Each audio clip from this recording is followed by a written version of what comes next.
Bonjour à tous, j'espère que vous allez excellemment bien. Aujourd'hui, on se retrouve pour parler de la Vuelta, pour faire une présentation rapide du parcours de ces 3 semaines de compétition. On va essayer de voir un petit peu les étapes. On va faire un petit débrief assez large de chacune des étapes. On va essayer que la vidéo soit pas trop longue, vu qu'on fera une présentation d'étapes tous les jours pour cette Vuelta. Et puis on regardera un petit peu le profil du coureur qui peut s'imposer.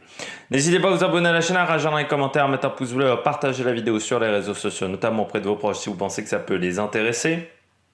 Dans les commentaires, n'hésitez pas à me dire quel coureur, quelle étape plutôt vous intéresse, parce que les coureurs on les fera un peu après. Et puis quand vous abonnez à la chaîne, vous pouvez rajouter la petite cloche, comme ça vous êtes au courant des dernières vidéos qui sortent sur la chaîne, notamment les vidéos de la Vuelta, mais de d'autres compétitions également dont on parle sur la chaîne. Le parcours, 3 semaines de course, départ du côté des Pays-Bas, et puis ensuite on ira du côté de la Sierra Nevada notamment, on passera à Burgos aussi, et pas mal d'ascensions, pas mal de montées, du contre-la-montre également sur cette Vuelta 2022, c'est même le Grand Tour qui en possède le plus de contre-la-montre avec 31 et 23. Ce qui fait donc 54 km, ça fait 1 km de plus que sur le dernier Tour de France, je crois. Et puis un parcours qui est en fait assez intéressant du fait également que la Vuelta soit le dernier grand tour, avec pas mal d'arrivées difficiles. C'est vrai qu'il faudra faire attention dès l'entrée en Espagne. Ça sera pas évident. Je trouve la première semaine très intéressante. Je trouve par contre que que le début de deuxième semaine me passionne un peu moins, mais première semaine va pas être facile et la toute fin de Tour d'Espagne sera également compliquée, notamment l'étape numéro 20. On commence tout de suite, donc départ depuis les Pays-Bas, contre-la-montre de 23 km autour d'Utrecht pour commencer. C'est un vrai long contre-la-montre pour débuter, donc on aura peut-être des écarts, une 45, il faudra éviter de perdre plus d'une minute 30, 1 minute 45. Là, ça serait un mauvais chrono sur 23 km autour d'Utrecht. C'est tout plat. Ça sera, je pense, je crois même, j'ai pas vérifié encore, mais un parcours en ville pour cette première étape. Je rappelle juste, c'est vrai que j'ai oublié de dire ça, sur la chaîne, tous les matins, 7h30, présentation de l'étape. Alors, les présentations seront plus courtes. Il n'y aura pas de partie histoire, de partie célébrité. Ça sera vraiment, on se concentrera sur la course, c'est-à-dire parcours, météo, pronostic sur les vidéos de présentation. Et puis on aura également le débrief de chaque étape le soir, comme d'habitude, comme on a fait sur le Tour de France et sur le Giro, sur le Tour de Suisse également. Les deux étapes ensuite du côté des Pays-Bas, il faudra faire attention avec le vent, mais ce seront des étapes totalement plates, dépourvues de grosses difficultés. Ça commencera à être intéressant avec l'arrivée en Espagne lors de l'étape numéro 4. On aura donc une journée de repos le lundi pour avoir cette étape numéro 4 entre Vitoria-Gasteiz et La Guardia. Et là, on aura un final tortueux avec notamment une côte de 3e catégorie et une montée difficile. L'étape autour de Bilbao, elle sera très intéressante, le Pays Basque. Et puis une étape difficile également le lendemain, donc ça c'est l'étape 5, l'étape de Bilbao. Le lendemain, la première grosse arrivée au sommet avec l'ascension del Picorano, San Miguel de Aguayo, avec une montée de 12 km 8. Très difficile cette étape, elle pourrait permettre de voir une première hiérarchie en montagne. Ensuite on aura une étape pour sprinter, ça sera l'étape numéro 7. L'étape numéro 8, là encore une arrivée au sommet du côté de la Colao Fanquaya, j'espère ne pas trop mal prononcer. Puis une étape où il y aura des difficultés pendant toute la journée, une étape qui ne sera pas facile à contrôler, l'étape 8. Surtout qu'on sera en fin de première semaine avec la montée vers Les Playeres Nava, les Repecho espagnols, on les connaît un petit peu. Et puis ceux contre-la-montre du côté d'Alicante, 2 contre-la-montre en première semaine.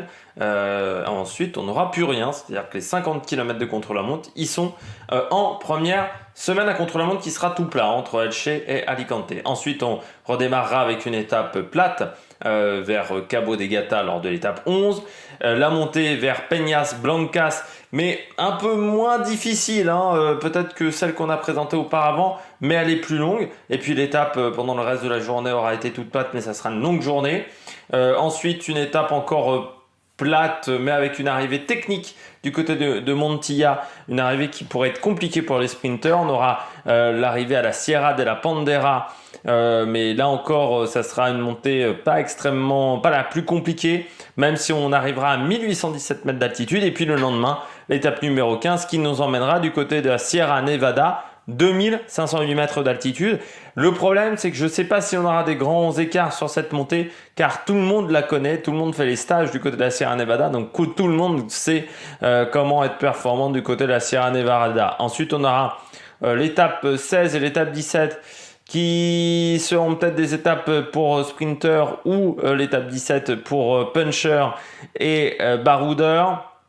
L'étape 18 avec notamment l'Alto del Piornal qu'il faudra prendre à 2 reprises, cette côte de première catégorie. Il y aura également le Puerto de Pelagos qu'il faudra prendre à 2 reprises lors de l'étape 19, mais une étape 19 qui ressemble un petit peu, vous savez, à cette fameuse étape du Mont Ventoux. Je suis pas fan des parcours comme ça où on prend 2 fois la même montée. Je suis pas sûr qu'il y aura des grands écarts. Et puis l'étape numéro 20 qui sera, je pense, une des étapes les plus difficiles du côté du Puerto de Navacerrada à 1852 mètres d'altitude avant l'arrivée du côté de Madrid sur un parcours en circuit de 8 tours en deuxième partie d'étape.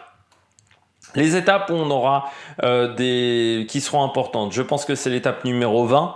Parce que c'est une étape très compliquée. Il faudra également ne pas négliger la montée de San Miguel de Aguayo, où on peut déjà avoir des premiers écarts sur cette étape-là. Et puis si on devait citer une troisième étape, peut-être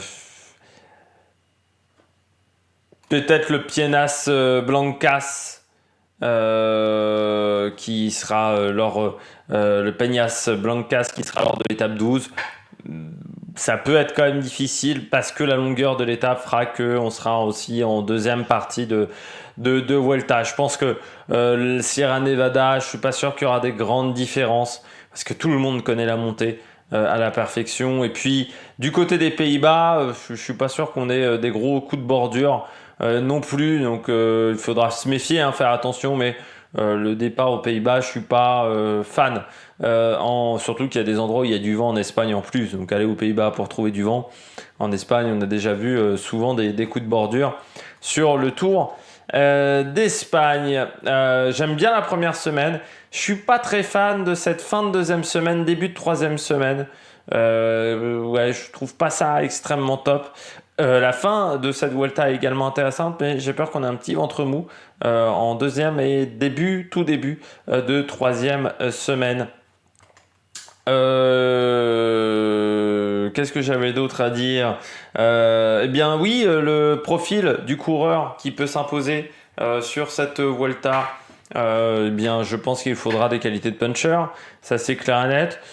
Il faudrait être un coureur polyvalent parce que vous avez quand même 54 km de chrono qui sont tout plats. Donc si vous savez pas un minimum être performant dans ce type d'étape, mais il faut avoir des qualités de puncher. Et puis après, pas forcément être très bon en altitude, même si on va monter à 2500 mètres. Il y a que faut être bon au-dessus, à 1008, mais pas foncièrement au-dessus. Et puis oui, il faudra faire attention. Les coureurs audacieux peuvent être performants sur cette course. Ça va pas être facile pour les sprinters classiques, on va dire. Mais par contre, pour les coureurs à la Brian Cocard, ça peut être une course très intéressante pour eux. Et puis, pour moi, l'étape où on va se plus embêter, ça sera l'étape de Talavera de l'Arena, l'étape 19. Je suis pas convaincu qu'il se passe grand chose sur cette étape-là, même si elle ne fait que 133 km, les montées seront très loin de l'arrivée, donc ça va pas être très intéressant. Je pense que ça sera une arrivée pour baroudeur. Mais oui, il faudra des qualités de puncher. mais il faudra pas être mauvais en fait en montagne, ça c'est clair et net, et puis pas se prendre 5 minutes sur 50 km de chrono, quoique l'avantage aussi c'est que le chrono est quand même en première partie de course, ce qui fait que même si vous perdez 5 minutes, imaginons en première semaine, c'est quand même rattrapable hein, sur la deuxième partie de course. Donc ça peut être intéressant également de ce côté-là. Bon, j'espère que vous avez aimé cette présentation rapide en 10 minutes de cette Vuelta. Je rappelle encore une fois, on fera une présentation d'étape tous les jours. On reviendra également sur la présentation des coureurs, les grimpeurs, les sprinteurs. J'attends encore un petit peu parce qu'au niveau des listes de départ, il va y avoir encore des petits changements. Donc je ferai certainement ces vidéos-là mercredi.